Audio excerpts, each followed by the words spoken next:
Hello folks, I've had a very rare tubeless tyre fail, but compounding that problem is the fact that my plug kit failed. That's a bummer. And then, this is my own fault, I did not have a tube long enough, meaning a long enough stem for the tube, to fit these deep section Zip 303S wheels. That's my own fault, unfortunately. So, I've got a ride coming from a mate that you can see that tyre is completely flat.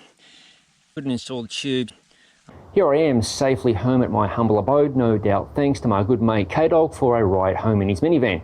Thank you, mates. Is there anything I could have done differently to prevent this problem from happening? As in me fixing this now very flat tyre out in the field? Well, I guess one, I could have been riding a better line and not hit a big rock. This was a sidewall tyre cut, and in my experience, those are inherently difficult for tubeless sealant to plug well. So this isn't really a fault of the sealant. I use Orange Seal Endurance Formula exclusively. I've always had very good luck with Orange Seal Endurance Formula sealant. In fact, check out this video from my ride or race at the crusher in Natasha, descending the Calder Crush.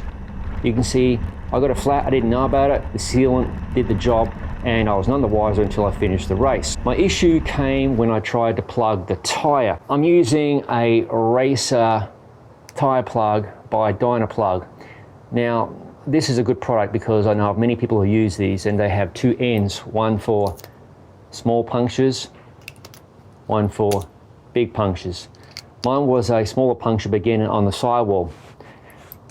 Historically, I've had very good luck using a Genuine Innovations tyre plug kit. So here, unfortunately, is where this tool went wrong today, or it might have been, of course, my bad practices. So here's a close-up of the tyre, which is a Panaresa Gravel King. Now, before anyone says, hey, that tyre sucks, no, it doesn't. I've had a lot of awesome experiences with this tyre, and this is, in fact, the only time I've actually flatted one on the course without the sealant doing its job. So like I said, a sidewall cut. I'll demonstrate what the problem was. Basically, the tyre had gone completely flat and it was misting rain. So that made this tool very difficult to grip. So I was trying to basically push this sharp end. There's two ends. That's the pointy end for smaller punctures, and you have this bigger end for larger punctures.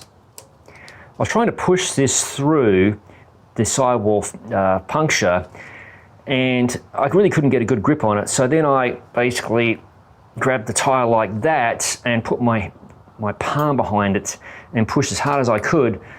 And what happened then was the tool went straight through both sides of the tyre. So effectively, this tyre was not going to be plugged, and the plug didn't eject anyway. So that was a bit of a problem. I don't think, like I said, it was a problem with the tool, just circumstance, no air in the tyre, etc. Really, plugs work best, from my experience, when you have some air remaining in the tyre, so the air is not, so that the tyre is not sitting on the rim and all floppy, etc. Now here is the Genuine Innovations tool for doing plugs, and this has the classic bacon strip a lot of people are familiar with.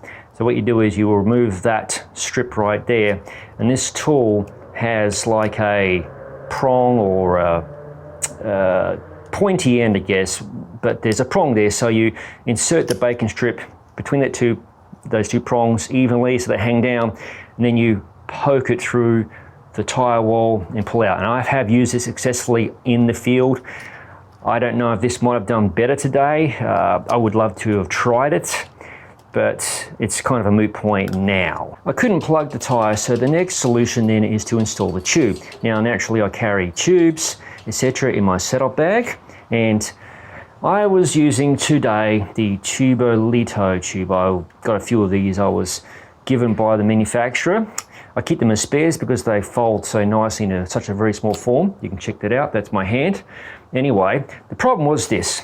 You can see there is the valve for this wheel set, and this is a deep section rim. Now, a lot of people are going to say, hey man, why don't you just use shallow section rims? Yes, that would definitely be nice, but I review wheels and all sorts of things. So the point is here, this would not work because the valve stem is simply not long enough to go down the depth of this rim. Now that's an easy solution, provided you remember, like I didn't remember, to have in my kit a valve extender. So you basically would install that right there, and it's not perfect, but it would obviously get the job done, inflate the tube, and hopefully finish your ride. So the point of this part of this video is, if you ride these sorts of wheels, either have yourself tubes with a longer valve. If you don't, carry an extender. One product that might have saved me on that day was the Goop Quickie, the Quick Fix Sealant and Inflator. You can lash this to the seat post if you desire using the holster here. These are recommended by a good friend of mine, Mr. Ryan Steers of Los Angeles, California. And he tells me that they also work with existing sealant quite well. So I've begun carrying these on my bike rides. Now, before anybody wonders, I do indeed have inflation devices within my tool bag, namely this handy little CO2 inflator where I can regulate pressure. I always carry 2 CO2 cartridges, the larger size, and the backup plan, a very small mini pump. So there you have it. Not everything goes to plan in the world of bike reviews. So I hope that you learned something from this video. I know I certainly did. I'll definitely be preparing a little bit differently when I'm running wheel sets like this and so on. Thank you for watching. I hope you found this video to be somewhat informative. If you haven't already, please subscribe to the Gravel Cyclist YouTube channel, and don't forget to click the bell button to be notified of future videos as they appear on the channel. I've got heaps more content such as product reviews, ride experience videos, and me making stupid mistakes like flattening these tires on camera. I'll see you in the next video.